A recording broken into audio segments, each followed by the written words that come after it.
district policy if we have. The Douglas Public School offers diverse learning experiences that meet the academic, social, physical, and emotional needs of all students.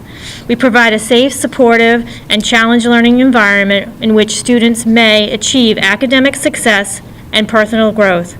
Decisions are made in the best interest of students.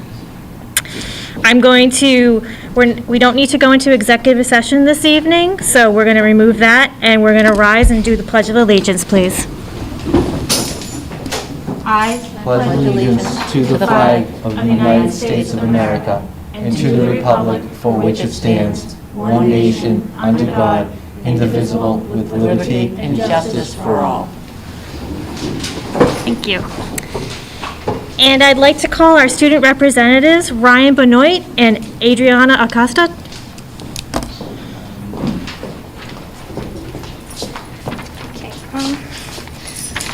Hi, I'm Adriana Acosta. I'm Ryan Benoit.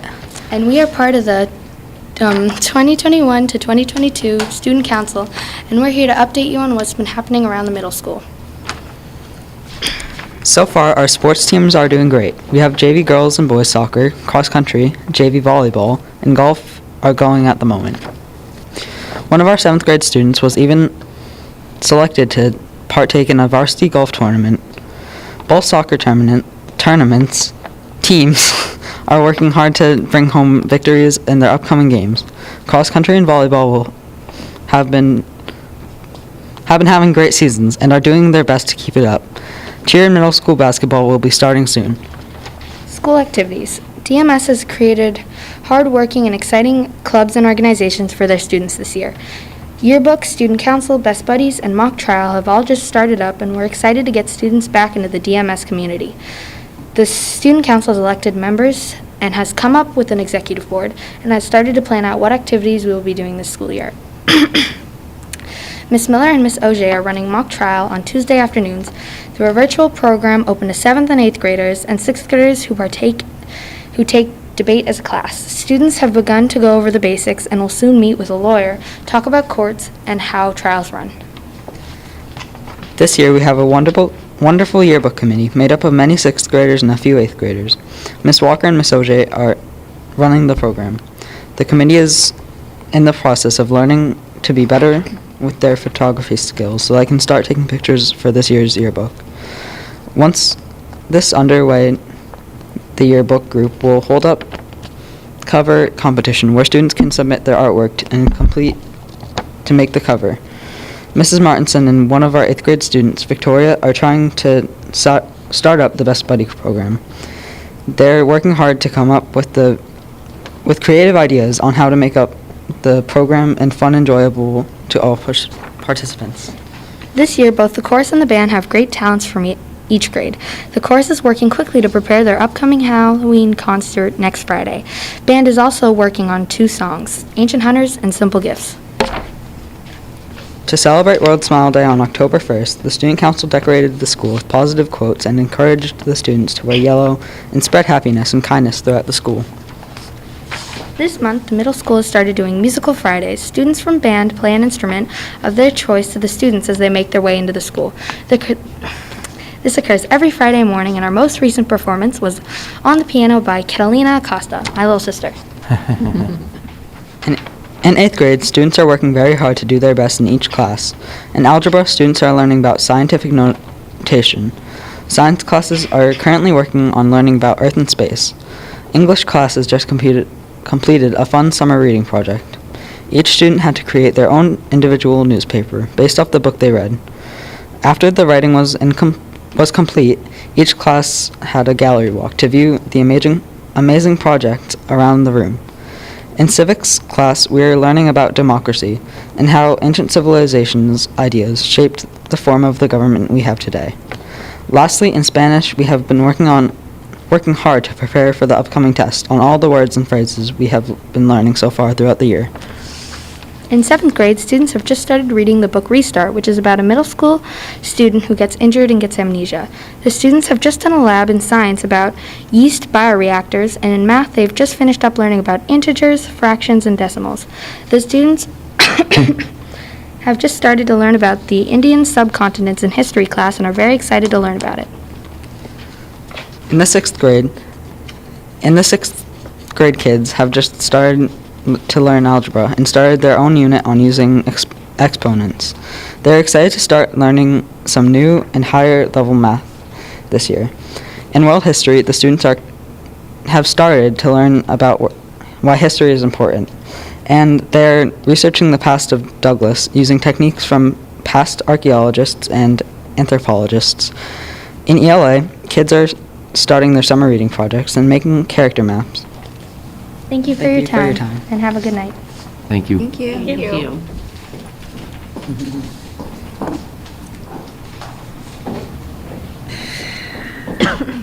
Moving on to the public comment and communication. Do we have anybody online that'd like to? We have no old business which we need to discuss. Any new business that we need to discuss? Moving on to the superintendent's report. All right, thank you.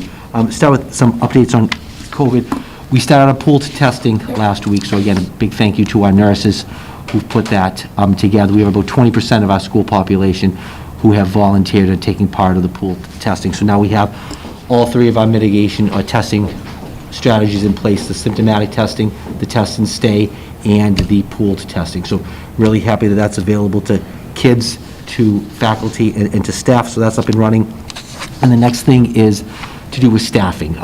Anyone who's watched the news has seen that there's a shortage of people who are applying for jobs.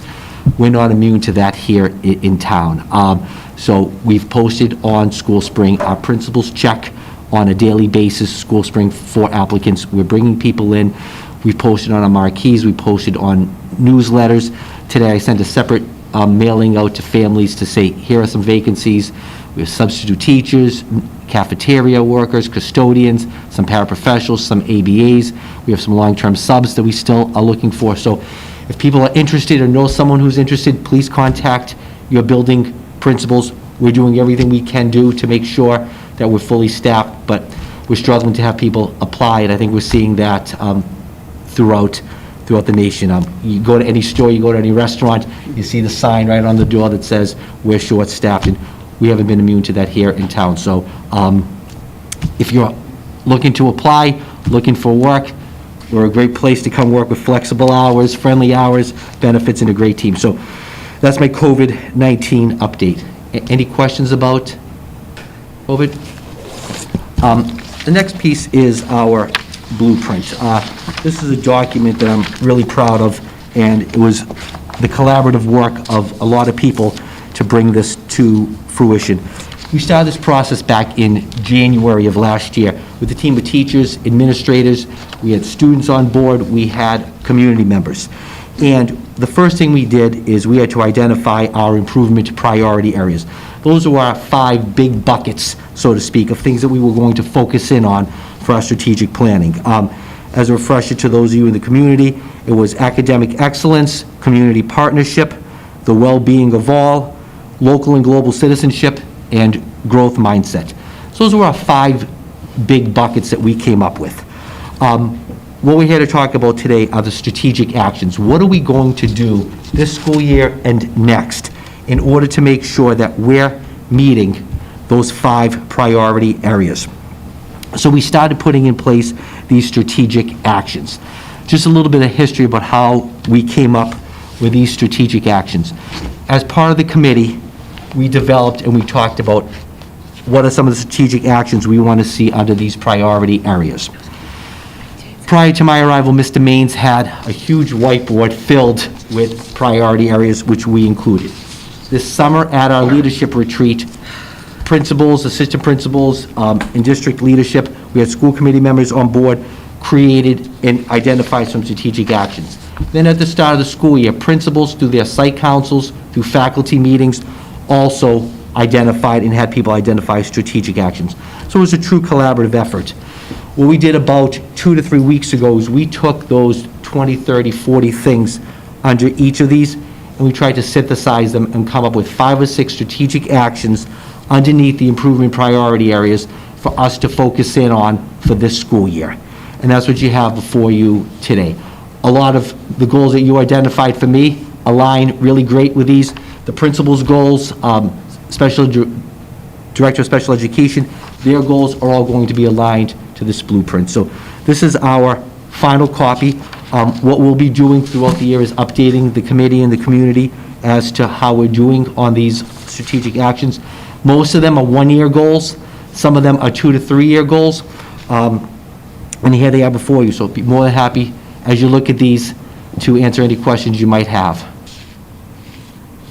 I did have a question, just curiosity, under local and global citizenship. Sure. So the last strategic action review core values of schools to ensure that they are supportive of citizenship. Are we talking about being citizens of the district, citizens of the U.S.? Like what type of citizens are? We're talking about being good local and global citizenship. So a member of the Douglas community, the world community, so how are our goals aligned with being a good local and global citizenship? And when you read the descriptor under local and global citizenship, it will demonstrate a sense of personal, local, and global responsibility towards ethical and empathetic behavior towards others to impact a positive change in the world. Thank you. You're welcome.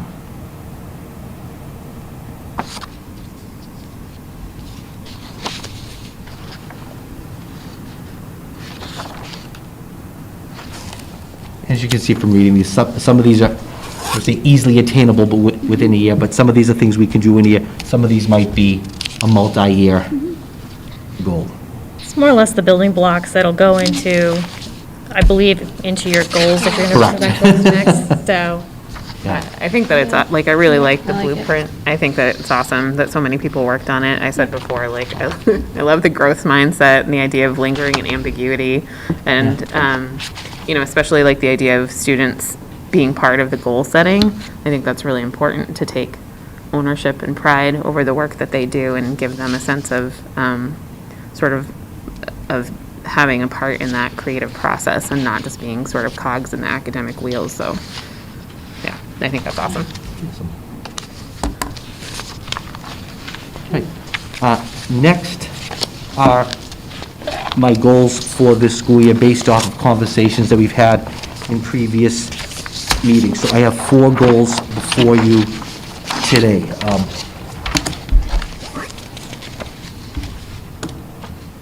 So the first goal aligns with Standard 1, and it says, through a comprehensive and team approach, the strategic actions identified by students, staff, and community members and the leadership team will be initiated and implemented throughout the 21-22 school year. So the first goal is to take what we just read in the blueprint and work collaboratively as a team to implement that goal. The next 3 goals align with what we discussed in previous meetings around the 4 standards. The first standard is instructional leadership. And what we have here for the first goal is by June 2022, the leadership team and I will have prioritized student engagement, fostering a safe learning environment, and clear objectives with purposeful feedback and classroom observations. Feedback to staff and observations will highlight at least one of these 3 areas. So when you're talking about the instruction indicator, we want to make sure that when we go in and we see teachers in classrooms, that we're seeing kids are engaged, we're seeing that effort at work, we're seeing that meeting the diversity of needs. We actually did this, it was interesting, we did this activity over the summer. We identified what were 3 non-negotiables that we wanted to see in every single classroom when we went in. And we worked collaboratively, and we came with student engagement, we came with purposeful instruction, and we came with a safe learning environment. So when we were discussing my goals for the year, and we focused in on the instruction indicator, and it aligns perfectly with engagement, quality and effort of work, and meeting the diverse needs of students. So we've actually started doing work. I think we've watched 3 calibration videos. We had another one today that we watched. We watched a sample lesson, and we had the discussion around what did engagement look like, was the instruction purposeful, and was it a safe learning environment. So we're doing that calibrating, so then when principals go and assistant principals go inside classrooms, they know what to look for. So that's the second goal. The third goal falls under management and operations, the environment. And what I have is throughout the 21-22 school year, the district will prioritize and focus on the health, safety, social, emotional well-being of staff and students by offering programs, providing resources, and supporting members of the Douglas Public Schools in these areas. So again, we're looking to really focus in and emphasize this area. Last Friday, we had Teen Truth come in to do some work with kids. They met with all high school kids, and they did some stuff around in small groups in the leadership team. And it was basically how to be kind, how to support each other. And then the gentleman left a 180-day curriculum with us that we can use in our advisory at the high school. At the primary school, going all the way down the other end, we had Johnny the K come in and play music for kids all around being kind, being nice, being respectful. So we did that. Mr. Romano's putting together a comprehensive plan for me for both students and staff around how we can be an ally and how we can support all students within our school community. We're continuing with morning meeting. I think at one of our previous meetings, we heard what the principals are doing and what's happening at the building level around supporting this initiative. So it's really important for us to focus in and offer those resources to staff and to students around social, emotional well-being. The last goal is around family engagement, sharing responsibility. By the end of the 21-22 school year, we will increase our collaborative efforts with families to support student learning and development both at home and at school. So how can we partner better with families? We're part of the School in Maine Institute's initiative on family engagement. We sent something out to teachers, to kids, and to families to become involved in this. And part of that initiative that we're working on this year is we do a great job involving families in what's going on in our schools. They come to meetings, they come to plays, they go to games, they come to NHS inductions. We do a great job involving them. But we want to move from involving to engaging and partnering with them. And that's what the big part of this initiative is. We're really going to look at the RTI process. So there's a lot of things we're going to do to partner better with families in order to support students both at home and at school. The fourth standard under professional culture is managing conflict indicator. I tried hard to write a goal that was measurable for that, and I struggled to write a goal for it. And I went back and I looked at the 4 goals that I had proposed for you. And in order to implement these, we're going to have to partner with people. We're going to have to build consensus. There's going to be some disagreement as to how we do things. There might be some conflict around how do you implement these. So embedded in these 4 goals is that professional culture goal. Again, I tried to write something around it, but I struggled to find a way to make it like I will resolve 7 conflicts by the end of the school year. And I'm like, I hope I don't have 7 conflicts by the end of the school year. And then it's, okay, how do you define managing or addressing 7 conflicts? So I'm hoping to embed that within these 4 goals. Anyone have any questions? So I guess my commentary would be, when would you be able to, because we have to set that, because we have elections coming up, so we have to back into dates. So would you be able to present to us your findings either March 16th of 2022 or March 30th? Preferably the 16th, because the first week of May is when town meetings are, and so we have to have everything wrapped up right after that. So just to give us enough time to get the feedback to you before we get the new person. So what I can do is probably around December, January, I can give you, but it wouldn't be a mid-cycle, but it would be a halfway review. And then I can do a final presentation for that March 16th. March 16th, is everybody in agreement with that date? So then we would be, sorry, remind me again what the order of operations is there. So he'd have that meeting, and then we would, based on that meeting, we would Provide do the our feedback and on, you based would- on what we, Okay. yes. And so then I have to take in all the information. Are we trying to put it- vote on it before the election, or are we going to do the after the election? I'm trying to do it before the election, because generally speaking, I think it's one more meeting, maybe, depending on how it falls. Yeah. And then you're off. Can we just do a 3-month time frame? We have November, December, January, 3 months. of data, right? Oh, he'll have till March. Well, I think part of the other issue is that, like, the idea is supposed And to, report in February. it's supposed to be like the growth over a school It'll be year, March. right? He'll present in March. But does that give enough time? We usually to got them pivot earlier than Yeah. May. if needed. I think we would vote I on think them we the would give first him week enough in time, June. because he could come, Paul could come and present to us. Because then you have April, May by the end of the year. But then we'd be setting the new one for the new year, we'd be setting. But that's not, because you have elections, you have to. You have to close out his evaluation before the elections. She said that, Yeah, I'm just saying if we have a report sooner than March, after 3 full months of this, these goals in place, is that, I don't know if that's realistic. To have these completed in 3 months? Yeah.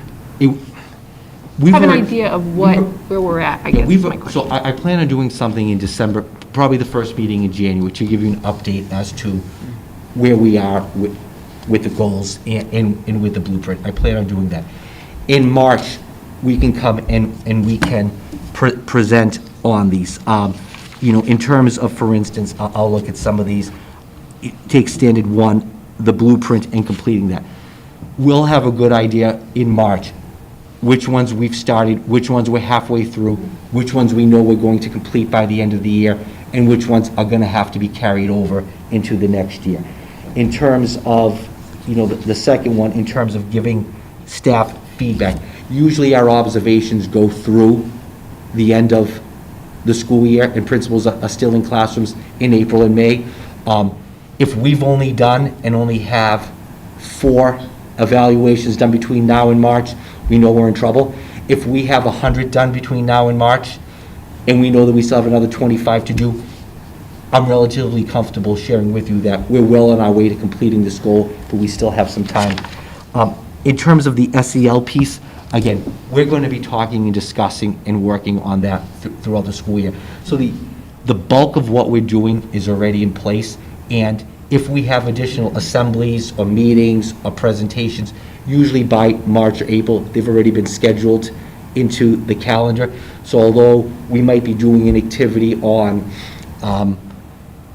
at the elementary school, on the elementary school's version of Johnny the K, although it might not have happened, you'll know it's been scheduled. So I can be flexible if the committee's flexible, knowing that we still have April and May to do a lot of the work. So if you can see that the work's scheduled to be done, then I'm comfortable presenting it in March.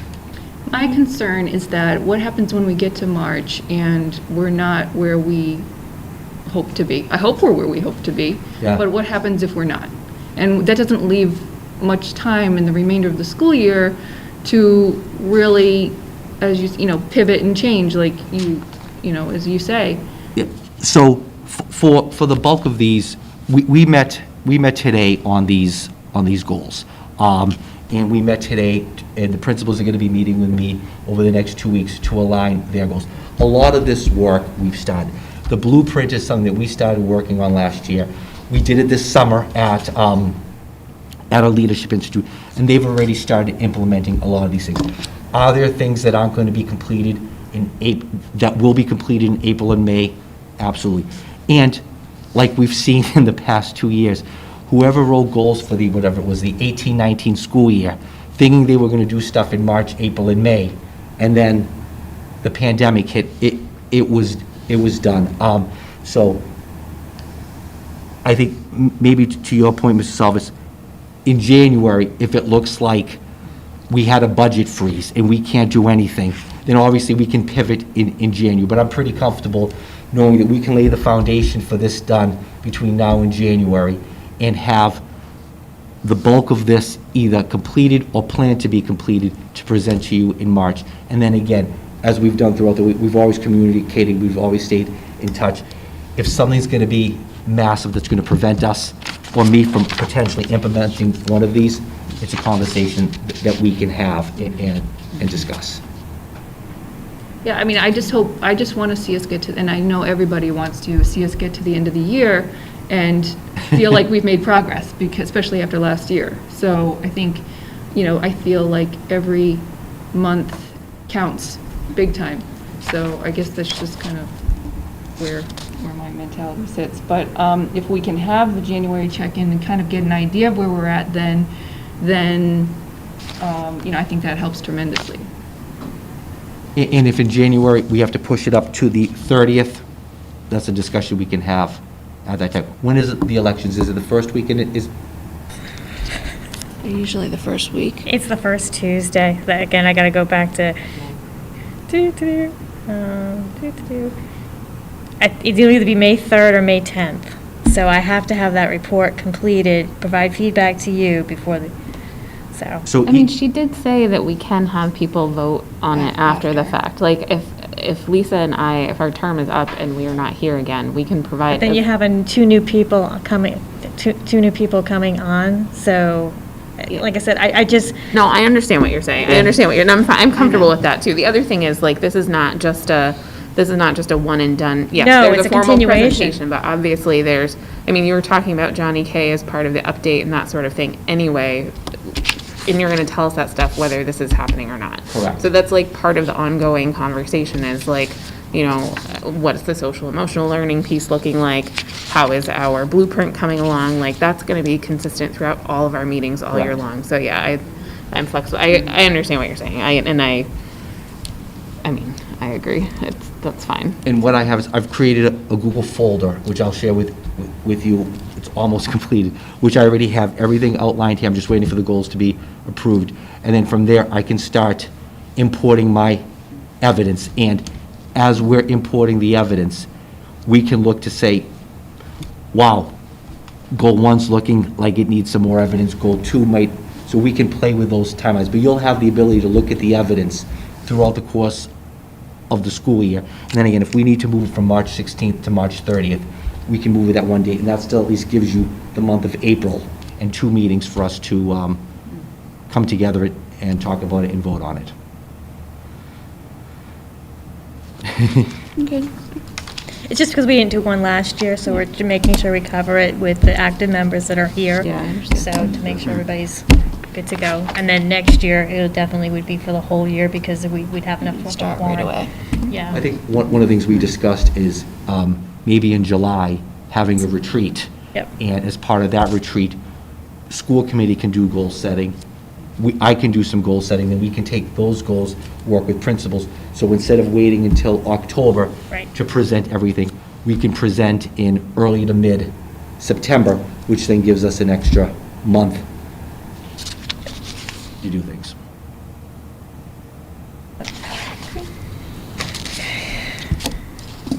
It would be good if you voted on these. Sorry. We'll be looking for a motion. I move that we approve the Douglas Public Schools Superintendent's 2021 to 2022 educators' goals as presented at the school committee meeting of October 20th. Second. Motion made by Becky, second by Lisa. All those in favor? Aye. Aye. And that's all I have for tonight. Thank you so much.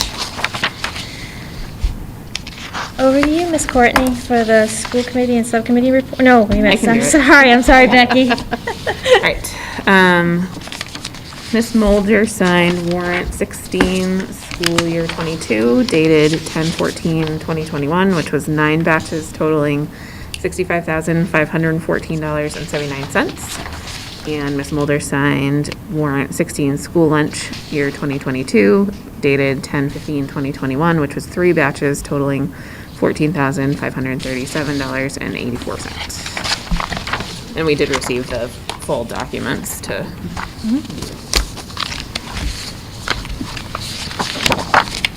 Okay. Over to you, Courtney, now. Are we consented? No, consent agenda. I'm out. I'm like trying Because to, we went to I am out of sync. We went to the second page, so typically that's where it would be. Yeah. So we're here to do the second reading on BEDH, public participation at school committee meetings. At our last meeting, we had 2 changes that you'll see reflected here. The first one is in the 4th paragraph, where we put in parentheses and we italicized the actual law there. So it's pursuant to MGL Chapter 30A, Section 20G, and then we cite the law, no person shall address a meeting of a public body without permission of the chair, and all persons shall, at the request of the chair, be silent. No person shall disrupt the proceedings of a meeting of a public body. If after a clear warning from the chair, a person continues to disrupt the proceedings, the chair may order the person to withdraw from the meeting, and if the person does not withdraw, the chair may authorize a constable or other officer to remove the person from the meeting. So that's taken straight from the law, and we italicized it and put it in quotes.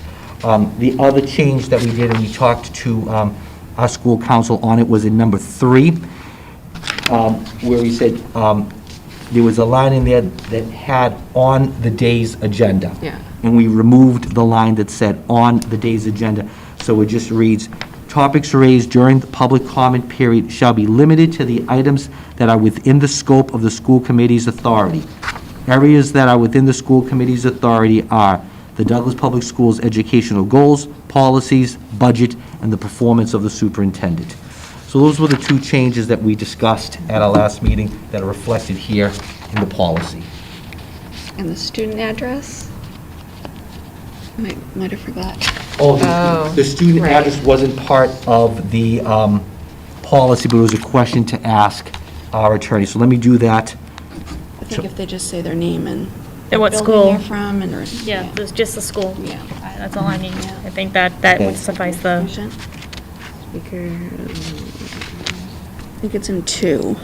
yeah. Yeah, it's Begin number their 2. comments by stating their name, address, and city, town. So, like, we're looking for some sort of addendum, like, unless a student or a minor, Make a something minor like in that. case If you ask a for BBT Greg's student is ever input here. on I'll that. ask for Greg's input, So they don't I'll ask for Greg's input Mm. on that. All right.